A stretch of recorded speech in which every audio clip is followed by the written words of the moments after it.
दृष्टि आईएएस के audio article programme में आपका स्वागत है। आज का हमारा आर्टिकल द हिंदू में प्रकाशित लेख quota and data on Vanniyar quota verdict एवं द इंडियन एक्सप्रेस में छपी खबर SC strikes down 10.5% reservation within MBCs for Vanniyars in Tamil Nadu के सम्मिलित सारांश पर आधारित है। इसमें टीम दृष्टि के इनपुट्स भी शामिल हैं। यह ऑडियो आर्टिकल सामान्य अध्ययन प्रश्न पत्र 2 के राज व्यवस्था खंड से जुड़ा हुआ है। तो आइए लेख की शुरुआत करते हैं। आरक्षण का मुद्दा अपने आरंभिक समय से ही एक जटिल और विवाद का विषय रहा है। सभी सरकारें इसको लागू करने में राजनीतिक नफा नुकसान को प्रमुखता से देखती रही हैं। हालिया मामला तमिलनाडु में देखने को मिला है। सुप्रीम कोर्ट ने तमिलनाडु के वन्नियार समुदाय को दिए जाने वाले 10.5% कोटे के भीतर आरक्षण को असंवैधानिक मानते हुए रद्द कर दिया।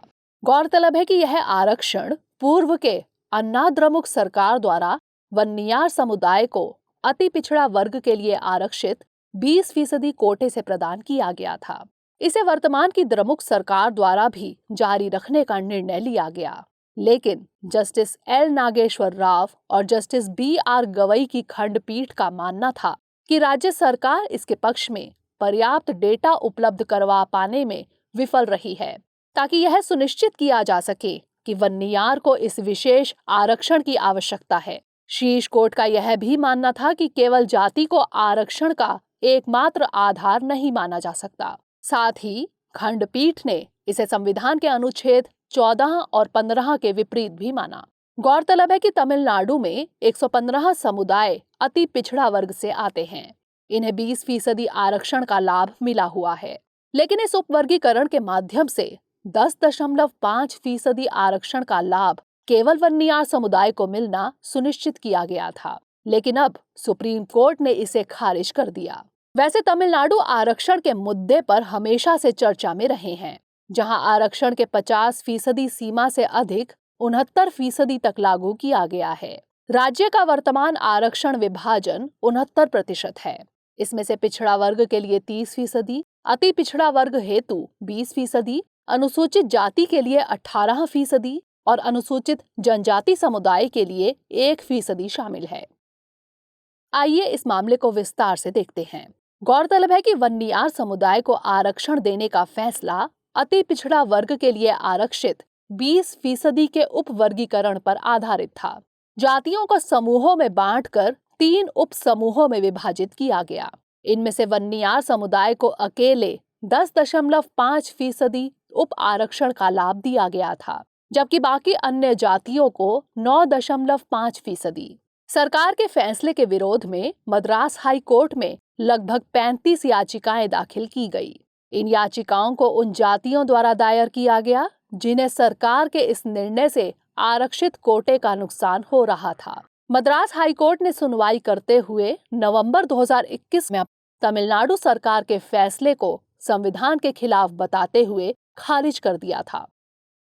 मद्रास हाई कोर्ट के फैसले को तमिलनाडु सरकार एवं पट्टाली मक्कल काची द्वारा सुप्रीम कोर्ट में चुनौती दी गई थी। सुप्रीम कोर्ट का निर्णय सरकार के विपक्ष में आया। हालांकि इस निर्णय से पूर्व में आरक्षण का लाभ प्राप्त कर रहे वन्नियार समुदाय पर कोई प्रभाव नहीं पड़ेगा और वे अपनी सेवा एवं शैक्षणिक संस्थान में बने रहेंगे। वास्तव में आरक्षण का प्रावधान संविधान में इसलिए किया गया था ताकि विकास की राह में कोई पीछे ना छूट जाए। वैसे समुदायों को आगे बढ़ाने के अतिरिक्त प्रयास किए जाएं, जिनका विकास सदियों से शोषण एवं सामाजिक वर्जनाओं के कारण अवरुद्ध हो गया था। लेकिन इसको लागू किए जाने में सरकारों द्वारा अपनाए गए अतार्किक नीतियों के कारण आज तक इसका समुचित लाभ जरूरतमंदों को उतना नहीं प्राप्त हो सका जितने की उम्मीद की गई थी। ऐसे में सवाल है कि कौन है वन्नियार समुदाय? वन्नियार समुदाय को वन्नियार क्षेत्रीय भी कहा जाता है। ये लोग तमिलनाडु के पिछड़े समुदायों से आते हैं। इनकी आबादी संकेंद्रण तमिलनाडु के उत्तरी क्षेत्र में अधिक पाई जाती है, जो राज्य की कुल आबादी का करीब 13.1% है। ये सामाजिक और राजनैतिक रूप से संगठित समुदाय है। राज्य की आबादी में इनकी अधिक आबादी के कारण वन्नियार क्षेत्रीय एक संगठित वोट बैंक के तौर पर भी जाना जाता है। इसलिए देखा यह जा रहा है कि अन्नाद्रमुक सरकार द्वारा दिए गए आरक्षण को वर्तमान द्रमुक सरकार भी कायम रखने की पुरजोर कोशिश कर रही थी। सत्ता पक्ष विपक्ष का ऐसा तालमेल राजनीति में कम ही देखने को मिलता है। आरक्षण के लिए वन्नियार समुदाय लंबे समय से संघर्ष कर रहा है। वन्नियार क्षेत्रीय द्वारा आरक्षण आंदोलन 1980 के दशक में चलाया गया और इनकी मांग राज्य एवं केंद्रीय सेवाओं में 20% आरक्षण की थी। 1980 के दशक के मध्य में उन्होंने राज्य में 20% आरक्षण की मांग करते हुए राज्यव्यापी बंद का आयोजन किया था। 4 दशकों से वे अपनी मांग पर कायम हैं, जिसे तमिलनाडु सरकार ने जुलाई 2021 में मान लिया। वनिया कुलिया क्षेत्रीय, जिसे सुप्रीम कोर्ट ने अपने आदेश में संदर्भित किया था, उसमें वन्नियार, गोंडर, पडायाची सहित 7 जाति समूह शामिल हैं। इस संदर्भ में तमिलनाडु सरकार के तर्क के बारे में जानते हैं। तमिलनाडु सरकार का तर्क है, चूंकि यह आरक्षण आरक्षित कोटे के अंदर दिया गया है तथा कोई अतिरिक्त आरक्षण का प्रावधान नहीं किया गया है, इसलिए सरकार का फैसला सही है। साथ ही राज्यों को यह अधिकार प्राप्त है कि वह ऐसे वर्ग की पहचान करे जिन्हें आरक्षण की जरूरत है।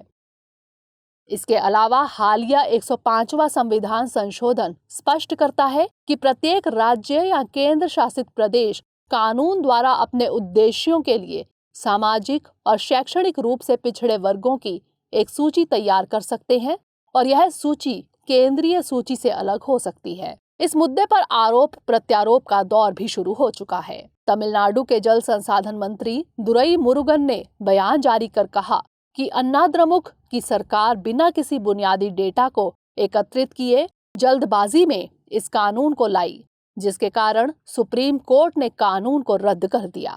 मद्रास हाई कोर्ट में दायर याचिका में तर्क दिया गया था कि सरकार ने दिसंबर 2020 में उच्च न्यायालय के सेवानिवृत्त न्यायाधीश ए कुलशेखरन की अध्यक्षता में आयोग का गठन किया था।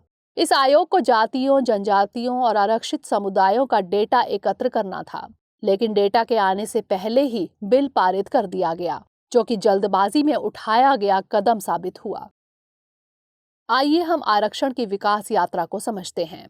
आरक्षण का संवैधानिक आधार संविधान का अनुच्छेद 15(4) और अनुच्छेद 16(4) है। अनुच्छेद 15(4) को प्रथम संविधान संशोधन अधिनियम 1951 के जरिए जोड़ा गया था। यह संशोधन मद्रास राज्य बनाम चंपकम दोइराजन वाद 1951 में सुप्रीम कोर्ट के दिए निर्णय के प्रभाव को समाप्त करने के लिए किया गया था। इस संशोधन के माध्यम से राज्य को सामाजिक और शैक्षणिक रूप से पिछड़े नागरिकों, अनुसूचित जातियों और अनुसूचित जनजातियों के लिए विशेष उपबंध करने की शक्ति प्राप्त हो गई। गौरतलब है कि शिक्षण संस्थाओं में आरक्षण अनुच्छेद 15(4) के तहत ही दिया गया है। अनुच्छेद 15(3) राज्यों को स्त्रियों और बालकों के लिए उनकी विशेष स्थिति के आधार पर कुछ विशेष प्रावधान करने की शक्ति देता है। गौरतलब है कि इसी अनुच्छेद के आधार पर महिलाओं का घरेलू हिंसा से संरक्षण अधिनियम 2005 पारित किया गया था। अनुच्छेद 16(4) के माध्यम से पिछड़े वर्गों के लिए आरक्षण का प्रावधान किया गया है। यह अनुच्छेद राज्य को जाति के आधार पर विभेद करने की अनुमति देता है। वन्नियार समुदाय के लिए आरक्षण का प्रावधान इसी के अंतर्गत किया गया है। यद्यपि बालाजी बनाम मैसूर राज्यवाद 1958 में केवल जाति को आरक्षण का आधार मानने से न्यायालय ने इनकार कर दिया था, किंतु 1978 में गठित मंडल आयोग ने जाति को पिछड़े वर्ग के निर्धारण का आधार माना। आयोग का मानना था कि जाति भी एक सामाजिक वर्ग है।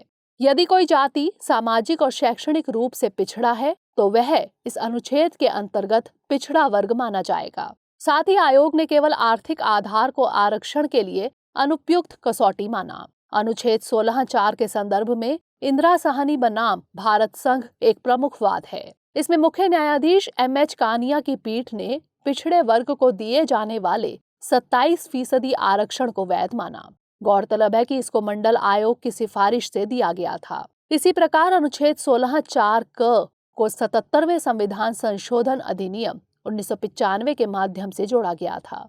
इसके माध्यम से अनुसूचित जातियों और जनजातियों को प्रोन्नति में आरक्षण का प्रावधान किया गया था। अनुच्छेद 16(4) ख को 81वें संविधान संशोधन अधिनियम के माध्यम से जोड़ा गया, जो अग्रनयन के नियम यानी कैरी फॉरवर्ड को मान्यता प्रदान करता है। इसके अनुसार किसी वर्ष में नहीं भरे गए आरक्षित कोटे को अगले वर्ष में बैकलॉग के माध्यम से भरा जाएगा तथा इसमें आरक्षण का 50% सीमा लागू नहीं होगी। असल में आरक्षण उच्च शिक्षा में विविधता सुनिश्चित करता है और कार्यस्थल पर समानता लाता है। पिछड़े वर्गों को घृणा एवं द्वेष से सुरक्षा प्रदान करता है। साथ ही यह वंचित व्यक्तियों के उद्धार में भी मदद करता है और समाज में समानता को बढ़ावा देता है। यह जाति, धर्म और जातीयता के संबंध में समाज में विद्यमान रूढ़ियों को भी समाप्त करता है और इससे समाज में गतिशीलता आती है। सबसे महत्वपूर्ण ये कि सदियों के उत्पीड़न एवं भेदभाव की भरपाई करने और समान अवसर सुनिश्चित करने के लिए इसे आवश्यक एवं कारगर उपाय के रूप में देखा गया है। जरूरत बस इस बात की है कि इसको सही तरीके से लागू किया जाए ताकि इसकी मूल भावना सुरक्षित रहे। ऐसे में सवाल है कि आगे की राह क्या हो। असल में सर्वोच्च न्यायालय को इंदिरा साहनी मामले की पुनर्समीक्षा करनी चाहिए ताकि उच्च न्यायालयों द्वारा दिए गए विभिन्न निर्णयों के कारण उत्पन्न हुई भ्रम की स्थिति को दूर किया जा सके। गौरतलब है कि आरक्षण व्यवस्था का उद्देश्य जाति आधारित जनगणना में हाशिए पर जा चुके समुदायों की सामाजिक आर्थिक स्थिति में सुधार लाना है, लेकिन दुर्भाग्यवश ऐसा पूरी तरह संभव नहीं हो सका है। वन्नियार समुदाय को भी विशेष आरक्षण का लाभ देते समय नियम का पालन होना चाहिए था। तमिलनाडु सरकार को सेवानिवृत्त न्यायाधीश ए कुलशेखरन समिति की सिफारिशों की प्रतीक्षा करनी चाहिए थी, क्योंकि इस समिति का गठन ही पिछड़े समुदायों के डेटा को एकत्र करने के लिए किया गया था। पर्याप्त डेटा उपलब्ध नहीं होने के आधार पर ही पहले मद्रास उच्च न्यायालय और अंततः सुप्रीम कोर्ट ने इस विशेष आरक्षण को रद्द कर दिया। गौरतलब है कि अनुच्छेद 341 और अनुच्छेद 342 के तहत किसी वर्ग विशेष को अनुसूचित जाति यानी एससी या अनुसूचित जनजाति यानी एसटी घोषित करने की शक्ति संसद में निहित है। वही अनुच्छेद 340 में पिछड़े वर्ग की दशाओं के जांच के लिए आयोग के गठन का प्रावधान है।